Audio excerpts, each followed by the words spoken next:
Assalamualaikum warahmatullahi wabarakatuh. Kami dari kelompok 2 terdiri dari Deni Setiawandi, Irmayanti, Devina Urfa Fitrianti, dan Rizky Khairul Ikhwan. Baik, kami akan menjelaskan mengenai materi strategi pengembangan keprofesian berkelanjutan. Memiliki 5 sub. Yang pertama ada pengembangan profesi berkelanjutan, yang kedua ada guru sebagai profesional yang refleksif, yang ketiga ada konsep belajar mandiri dalam pengembangan profesi berkelanjutan, yang keempat ada komponen dan keterampilan belajar mandiri, yang kelima ada strategi pengembangan keprofesian berkelanjutan. Yang pertama materi yang akan disampaikan oleh Rizky Khairul Ikhwan. Kepadanya saya persilakan. Di sini saya akan menjelaskan tentang pengembangan profesi berkelanjutan. Pengembangan keprofesian berkelanjutan atau PKB adalah pengembangan kompetensi yang dilakukan guru sesuai kebutuhan, bertahap, dan berkelanjutan sehingga dapat meningkatkan keprofesionalitasnya. Salah satu kemampuan dan tantangan guru abad 21 yang penting adalah kemampuan beradaptasi atau adaptability, memahami disiplin ilmu dari berbagai konteks dan peka terhadap perkembangan kebutuhan peserta didik dan masyarakat. Guru harus memiliki daya inovasi dan kreativitas yang tinggi dalam memformulasikan, mengkonstruksi, menyusun, memodifikasi, dan menyajikan informasi agar mudah dipahami sebagai suatu pengetahuan. Perkembangan teknologi informasi dan komunikasi atau TIK memerlukan penyesuaian peran dan peningkatan kompetensi guru. Banyak negara melakukan reformasi terhadap tujuan dan praktek pendidikan akibat pengaruh perkembangan TIK dalam berbagai bentuk inovasi pendidikan. Harapan besar dari inovasi adalah kemauan guru untuk secara sadar mau meningkatkan keprofesionalitasnya secara berkelanjutan sehingga semakin mempertinggi mutu pengalaman belajar peserta didik. Guru memiliki peran utama bukan sekedar melaksanakan reformasi pendidikan, namun harus terlibat dalam merumuskan konsep dan desain reformasi pendidikan yang diperlukan. Guru abad 21 perlu bertindak akademis dan mampu mengambil keputusan pedagogis saat melaksanakan tugas utama. Kemampuan guru ini harus terus dipelihara dan berkembang secara akumulatif memanfaatkan pengalaman sebelumnya. Guru perlu meletakkan lifelong education sebagai paradigma dalam berkreativitas menjalankan profesinya. Guru adalah seorang profesional dan agen pembaharuan seharusnya tidak menunggu tawaran pihak luar dalam upaya melakukan pengembangan diri. Kami harus menjadi objek atau subjek aktif yang terus belajar, bukan membiasakan belajar karena adanya kontrol struktural yang hadir. Hal demikian justru menyebabkan discontinue. Pengembangan profesi berkelanjutan bermakna adanya aktivitas belajar seorang profesional dalam pengembangan pengetahuan dan kemampuan dirinya secara aktif dan penuh kesadaran dan bersifat terus-menerus. Guru abad 21 harus menggeser paradigma pengembangan ke dalam konsep belajar dan dari pandangan atomistik digeser ke dalam pandangan holistik. Mengapa demikian? Perkembangan profesionalisme guru akan sangat baik manakala tidak terpisah dari faktor-faktor yang mempengaruhi tugas pokok sehari-hari. Belajar sangat dipengaruhi oleh pengalaman sebelumnya sebagai konteks sehingga kita sendiri yang paling memahami kebutuhan pengembangannya. Bukankah setiap tahunnya kita diminta menyusun pengembangan diri, kita telah memiliki pengalaman empiris yang berharga atau static knowledge. Static knowledge menurut Taylor tahun 2009 bahkan sangat berharga dalam pengembangan teori-teori pembelajaran. Pengembangan profesionalisme berkelanjutan harusnya berangkat dari perspektif dan kebutuhan kita sendiri, mempertimbangkan latar sosiokultur masing-masing dalam konteks keseharian menjalankan profesi disertai adanya kehadiran yang supervisi. Guru abad 21 harus proaktif memotivasi diri mencapai standar kualitas. Menurut Hammond, solusi birokrasi terhadap masalah-masalah praktek profesionalisme akan selalu gagal karena praktek secara inheren tidak tentu dan tidak bisa diprediksi. Jadi kita sudah harus memotivasi diri mengembangkan keprofesiannya. Tidak harus menunggu uluran program pemerintah. Cara pandang pengembangan profesi guru harus kita rubah menjadi guru yang belajar atau professional learning, dan akhirnya menjadi belajar mandiri secara berkelanjutan atau continue authentic professional learning atau disebut CAPL, yang lebih meletakkan kesadaran dan letak tanggung jawab pengembangan profesionalisme diri ada pada diri guru. Konsep belajar pada diri sendiri atau pada seorang guru perlu ditransformasi menjadi belajar berkelanjutan atau continuous professional learning dan diletakkan dalam konsep belajar dalam bekerja atau workplace learning. Hal ini sejalan dengan suatu model pengembangan model belajar mandiri yang dikemukakan oleh Haris Mujiman yang bersifat siklikal dapat menimbulkan motivasi berkelanjutan. Letak tanggung jawab guru untuk mau mempertahankan motivasinya untuk terus belajar. Bekal keterampilan untuk belajar berkelanjutan inilah yang sangat penting kita kuasai. Perlu kita pahami bahwa seorang profesional konsep belajar yang pertama, belajar dari pengalaman dan terjadi secara siklikal oleh Rogoff tahun 1905. Perlu kita pahami seorang profesional konsep belajar adalah satu, belajar dari pengalaman dan terjadi secara siklikal yang oleh Rogoff tahun 1995 disebut microgenetic development moment by moment atau experiential learning cycle. Yang kedua, belajar dari tindakan reflektif disebut sebagai pusatnya praktek profesional karena melalui aktivitas reflektif transformasi pengalaman menjadi aktivitas belajar. Yang ketiga ada belajar dimensiasi oleh konteks. Belajar yang selalu terjadi dalam konteks bukan sekedar fisik, namun juga interaksi sosial, dan konteks ini menurut Studies and Education tahun 1998 dianggap satu yang paling berpengaruh penting atas refleksi dan belajar. Nah, kita sekarang memahami guru yang belajar harus selalu mau untuk melakukan refleksi atas praktek keprofesionalnya sendiri. Lalu selanjutnya ada guru sebagai profesional yang refleksif. Refleksi adalah proses berpikir mendalam tentang suatu aktivitas dan berupa menemukan strategi penyelesaian masalahnya. Jadi yang dimaksud di sini adalah refleksi adalah proses berpikir mendalam tentang suatu aktivitas dan merupakan strategi penyelesaian masalahnya. Berdasarkan 4 kriteria yang dikemukakan Dewey tahun 1977, maka refleksi dapat didefinisikan sebagai usaha menciptakan makna melalui proses berpikir sistematis dan ketat dengan menghubungkan antar pengalaman sehingga diperoleh pemahaman mendalam sehingga memunculkan peluang belajar lebih lanjut atau menuju perbaikan.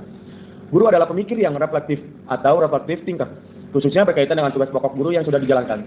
Kegiatan refleksi umumnya melibatkan 3 elemen, yaitu yang pertama, melihat pengalaman sebelumnya, memahami atau merasakan situasi yang direfleksikan, dan yang terakhir adalah mengevaluasi pengalaman tersebut. Guru yang bertindak reflektif bercirikan aktif, tekun, penuh pertimbangan, menggunakan pengetahuan atau learning, optimis, dan mampu menyimpulkan. Optimis mengandung pengertian guru perlu menghargai potensi diri atau pengalaman-pengalaman sendiri dan meyakini pada dasarnya setiap manusia memiliki potensi pengembangan profesionalisme dirinya. Kita tentu memahami salah satu tugas pokok guru adalah melakukan evaluasi, melibatkan proses penilaian yang berfungsi untuk memperoleh informasi perbaikan. Sikap reflektif merupakan bagian dari assessment of learning, yaitu penilaian yang ditujukan agar yang bersangkutan bisa belajar dari pengalaman sebelumnya dan melakukan perbaikan berkelanjutan. Refleksi diri telah menjadi salah satu komponen penilaian tingkat keprofesional guru di banyak negara. Menurut Danielson tahun 2013 menyebutkan, refleksi diri diperlukan guru untuk melakukan penyesuaian-penyesuaian, sementara menurut Kleberg, B. Marzano, dan Todd tahun 2013 menyatakan refleksi diri berguna untuk merefleksikan kinerja guru. Danielson juga mengemukakan kerangka evaluasi kinerja guru meliputi 4 domain. Yang pertama, perencanaan dan persiapan. Yang kedua, lingkungan kelas. Yang ketiga, pembelajaran. Dan yang terakhir adalah tanggung jawab pengembangan profesionalisme diri. Dan menurut Kerbal tahun 2003 juga mengemukakan 4 domain yang memuat 60 elemen penilaian pada guru dan sekaligus bisa dimanfaatkan untuk menilai profesionalisme guru. Keempat domain tersebut adalah, yang pertama, strategi pembelajaran di kelas dan pengelolaan perilaku yang memiliki elemen terbanyak. Yang kedua, perencanaan dan persiapan. Yang ketiga, refleksi pembelajaran. Dan yang keempat, temu kolegial dan profesionalisme. Keduanya menyangkut adanya tanggung jawab pengembangan profesi diri dan secara terang-terangan Marzano menggunakan istilah refleksi pembelajaran sebagai domain tersendiri. Refleksi merupakan bagian dari kerangka evaluasi kinerja guru. Selanjutnya, selain itu kita dapat menggunakan model refleksi untuk melakukan aktivitas refleksi seperti model Gibbs tahun 1988. Seperti yang di sini. Yang pertama ada mendeskripsikan, yang kedua ada merasakan, yang ketiga ada mengevaluasi, yang keempat menyimpulkan, dan yang kelima tindakan. Yang pertama ada mendeskripsikan atau membuat deskripsi. Deskripsi pengalaman secara detail tanpa membuat kesimpulan lebih dahulu. Contohnya, peserta didik tidak fokus mengikuti pembelajaran di kelas. Hal demikian terjadi hampir setiap hari. Namun, peserta didik sangat antusias manakala diajak mengakses internet di laboratorium komputer. Lalu yang kedua ada merasakan. Berdasarkan deskripsi situasi guru, perlu berpikir logis dan sadar untuk memahami situasi. Berdasarkan situasi tersebut, cobalah rasakan dan pahami bagaimana perasaan kita sebelum hal tersebut terjadi. Bagaimana ketika terjadi, apa yang sebenarnya diinginkan oleh peserta didik, bagaimana perasaan peserta didik ketika saya tidak menggunakan PowerPoint, kenapa PowerPoint saya tidak menggunakan, memusatkan perhatian. Lalu yang ketiga ada mengevaluasi. Sebelum mengevaluasi, cobalah tanyakan kepada diri sendiri, apakah proses pembelajaran yang kita lakukan sudah baik atau belum. Manakah komponen pembelajaran yang berjalan baik dan manakah yang belum berjalan baik? Cobalah lebih detail menjawab pertanyaan berikut. Manakah yang berjalan baik dan mendukung pencapaian pembelajaran secara efektif? Mengapa demikian? Misalnya, peserta didik antusias menggunakan perangkat TIK. Peserta didik suka berkolaborasi, peserta didik bersemangat jika berinteraksi langsung dengan perangkat. Manakah yang tidak berjalan? Jika peserta didik hanya mendengarkan paparan meskipun melalui PowerPoint, mereka tetap masih banyak duduk dan mendengarkan. Ternyata, peserta didik perlu berinteraksi langsung dan bekerja kelompok. Apakah kontribusi saya lakukan dan juga orang lain?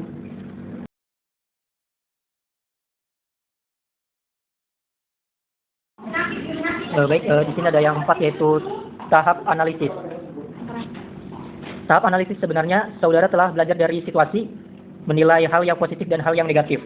Suatu pengalaman, saudara bisa menuliskan hal-hal yang seharusnya dilakukan apabila menghadapi situasi.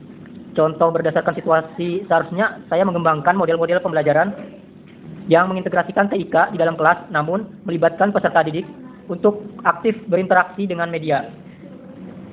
Nah, yang kelima, kesimpulan. Pada tahap ini, guru perlu mengambil jarak dan mencoba menilai dan sendiri, sehingga bisa diambil kesimpulan yang objektif dan bermanfaat.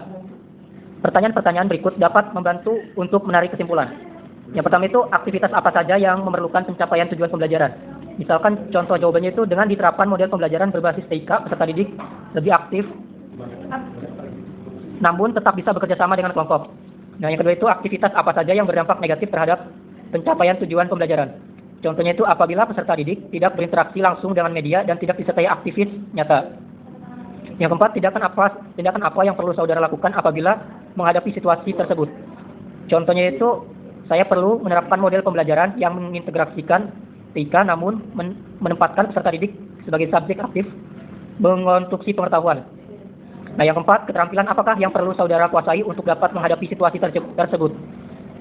Contohnya itu, saya nampaknya perlu memperdalam strategi dalam mengintegrasikan TIK dalam pembelajaran. Menguasai model-model pembelajaran abad 21 dan bagaimana mengembangkan berbagai kompetensi abad 21. Selanjutnya ada konsep belajar mandiri dalam pengembangan profesi berkelanjutan. Jadi keterampilan dalam belajar mandiri itu memuat 3 konsep utama. Nah, yang pertama itu belajar bebas atau independent learning. Nah, yang kedua ketidakbergantungan, dan yang ketiga kontrol psikologis. Konsep pertama belajar bebas berarti keputusan-keputusan tentang tujuan, isi, usaha, waktu, evaluasi, dan sebagainya dalam belajar. Adanya unsur kebebasan sehingga pembelajar memahami kebutuhan dan standar belajarnya sendiri, sehingga bantuan dari pihak lain bisa diterima ataupun tidak. Nah, konsep yang kedua itu pembelajar tidak tergantung guru dan atau dosen, sehingga diperlukan keterampilan dalam mencari informasi mulai dari memilih, menyeleksi, menilai, dan memanfaatkan informasi. Yang ketiga itu adanya kontrol psikologis terhadap elemen-elemen penting dari aktivitas belajar oleh pembelajar secara bebas, bukan oleh elemen-elemen dalam kurikulum.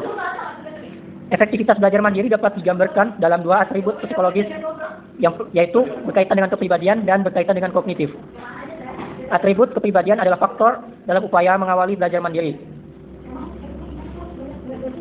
Bisa mendukung ataupun justru menghambat pengembangan belajar mandiri. Nah, atribut ini diantaranya itu rasa percaya diri, motivasi, berprestasi, dan dorongan dari dalam. Oke, selanjutnya Atribut kognitif itu berupa memfungsikan aktivitas berpikir untuk melakukan kontrol atas proses. Oke, di sini saya akan menjelaskan mengenai komponen dan keterampilan belajar mandiri. Ada 3, yaitu keterampilan umum, keterampilan menetapkan tujuan, dan keterampilan dalam memproses informasi. Nah, keterampilan umum di sini meliputi kemampuan dalam merumuskan tujuan belajar dan keterampilan kognitif, seperti strategi kognitif dan metakognitif. Nah, yang kedua ada keterampilan menetapkan tujuan. Di sini ada belajar mandiri yang menghadapkan pada berbagai pilihan. Kemungkinan penyebabnya itu kesulitan dalam melihat dan mengidentifikasi hal penting bagi dirinya. Yang ketiga ada keterampilan dalam memproses informasi. Nah, keterampilan ini meliputi 10 keterampilan ataupun kemampuan. Yang pertama ada membaca dan mengidentifikasi hal-hal penting secara sekilas atau text scanning. Yang kedua ada kemampuan melakukan pengamatan dengan melihat. Yang ketiga ada kemampuan melihat dan menerjemahkan informasi visual. Yang keempat ada kemampuan mendengarkan meliputi kemampuan menerima. Yang kelima ada kemampuan kognitif lain seperti sensori, memori, elaborasi, pemecahan masalah, dan pengajuan masalah. Yang keenam, ada keterampilan khusus. Nah, keterampilan khusus ini terbagi menjadi 7. Yang pertama, mengontrol tugas-tugas menggunakan strategi. Yang ketiga, kemampuan mengumpulkan informasi. Yang keempat, kesadaran diri. Yang kelima, ada kemampuan berefleksi. Yang ketujuh, ada kemampuan melakukan asimilasi dan akomodasi. Yang ketujuh, sekarang ada kemampuan memproses informasi secara mendalam. Yang kedelapan, ada kompetensi terhadap materi. Yang ke-9 keterampilan mengambil keputusan. Yang ke-9 ada keterampilan mengambil keputusan. Yang ke-10 Yang ke-9 ada keterampilan mengambil keputusan meliputi keterampilan identifikasi. Yang ke-10 ada kesadaran diri, kemampuan yang mengenali diri dan menyadari proses belajar yang ada pada dirinya. Selanjutnya ada struktur strategi pengembangan keprofesian berkelanjutan abad 21. Yang pertama harus melewati S1 atau D4 kependidikan ataupun non kependidikan. Nah, maksudnya di sini kalian harus kuliah S1 ataupun D4 itu boleh yang sesuai gelar kependidikan maupun non pendidikan. Yang kedua ada pendidikan profesi guru yang meliputi PPGP. Yang ketiga ada guru PNS, itu ada 2 ya, terbagi menjadi program induksi dari 1 sampai 2 tahun.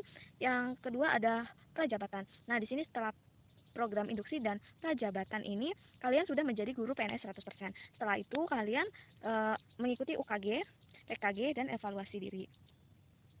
UKG adalah uji kompetensi guru. Nah, uji kompetensi ini adalah sebuah kegiatan ujian untuk mengukur kompetensi dasar tentang bidang studi dan pedagogik yang dimiliki oleh guru.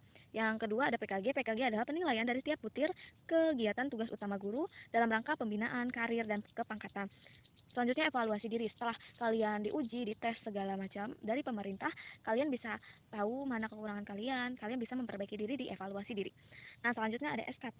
SKP adalah sasaran kerja pegawai yang ada dalam salah satu unsur di dalam penilaian, kayak prestasi kerja PNS yang diatur dalam Undang-Undang Nomor 46 Tahun 2011.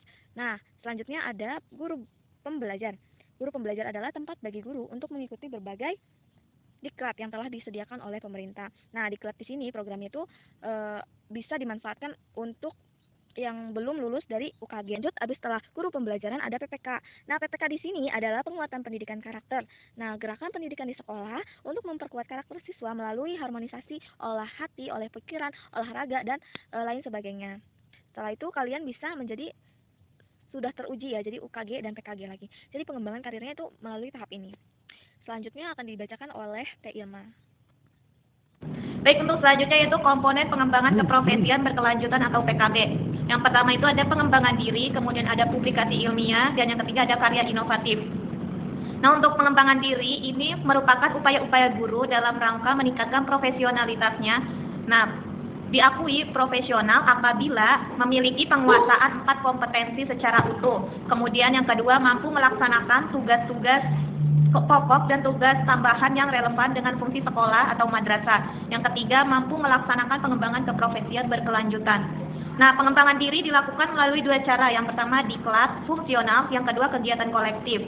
Nah, diklat fungsional ini berupa kegiatan pendidikan atau latihan yang bertujuan untuk mencapai standar kompetensi profesi dalam kurun waktu tertentu. Bisa dilaksanakan dengan daring, penuh, kombinasi maupun tatap muka. Kegiatan kolektif adalah kegiatan bersama dalam forum ilmiah untuk mencapai standar kompetensi atau di atas standar kompetensi profesi yang ditetapkan. Nah, contohnya misalnya kita mengikuti diklat pengembangan media di lembaga penjamin mutu pendidikan atau diklat fungsional. Yang kedua, misalnya mengikuti pertemuan kelompok kerja guru atau KKG, musyawarah guru, mata pelajaran MGMPM, kemudian kelompok kajian, diskusi terbatas, kemudian ada simposium, bedah buku, video conference, dan sebagainya. Nah, diklat yang akan dinilai sesuai kriteria beberapa pernyataan berikut dapat digunakan untuk menentukan kelayakan diklat beserta laporannya. Yang pertama itu, pastikan data, nama, tulisan, dan tanggal laporan konsisten. Kedua, pastikan materi diklat sesuai tugas pokok. Nah, yang ketiga, pastikan tidak ada perbedaan jumlah jam dengan waktu pelaksanaan. Misalnya pelatihan pola 40 jam. Oke, untuk selanjutnya itu ada publikasi ilmiah. Nah, publikasi ilmiah ini dikategorikan menjadi 3 kelompok. Yang pertama itu presentasi pada forum ilmiah, yang kedua publikasi hasil penelitian atau gagasan inovatif pada bidang pendidikan formal. Nah, yang ketiga publikasi buku, teks pelajaran, buku pengayaan, pedoman guru, dan buku bidang pendidikan. Nah, publikasi ilmiah ini mengikuti pertemuan ilmiah baik sebagai peserta atau pemateri atau pembahas pada forum ilmiah, bisa berupa seminar, sarasehan, simposium, workshop, lokakarya, konferensi maupun diskusi. Kemudian publikasi hasil penelitian atau gagasan inovatif pada bidang pendidikan formal ini merupakan gagasan inovatif berupa laporan hasil penelitian yang dilakukan di sekolah sesuai tupoksi. Misalnya laporan penelitian tindakan kelas. Kemudian tinjauan ilmiah merupakan publikasi ilmiah yang berisi ide atau gagasan pemecahan masalah pendidikan. Yang ketiga, tulisan ilmiah populer yang dipublikasi di media massa, koran, kemudian di website, nah bukan di blog. Kemudian yang terakhir itu artikel ilmiah adalah tulisan yang berisi gagasan atau tinjauan ilmiah dalam bidang pendidikan di satuan pendidikan yang dimuat di jurnal. Nah, selanjutnya penting bagi kita untuk mengenal suatu jurnal ber-ISN. Nah, ISN ini kepanjangan dari International Standard Serial Number. Dalam bahasa Indonesia itu disebut Standar Internasional Nomor Majalah. Nah, ISN ini memiliki 8 angka pengenal sebagaimana ISBN atau untuk buku. Nah, ISSN ini diperuntukkan bagi terbitan berkala seperti jurnal, proceeding, buletin, majalah, dan surat kabar. Nah, selanjutnya itu untuk mencari jurnal itu kita bisa memanfaatkan berbagai website yang ada di Google. Contohnya misalnya di resourceperpusnas.go.id, kemudian ada di id.portalgaruda.org, kemudian bisa mencari di doaj.org di Restory, kemudian bisa kita mencari di Organization of Scientific Research atau IOSR. Nah, kita juga bisa mencari jurnal di Google itu melalui Google Scholar. Nah, sesungguhnya itu masih banyak yang bisa dimanfaatkan dari Google ini untuk mencari jurnal yang ingin kita dapatkan. Kemudian yang selanjutnya itu ada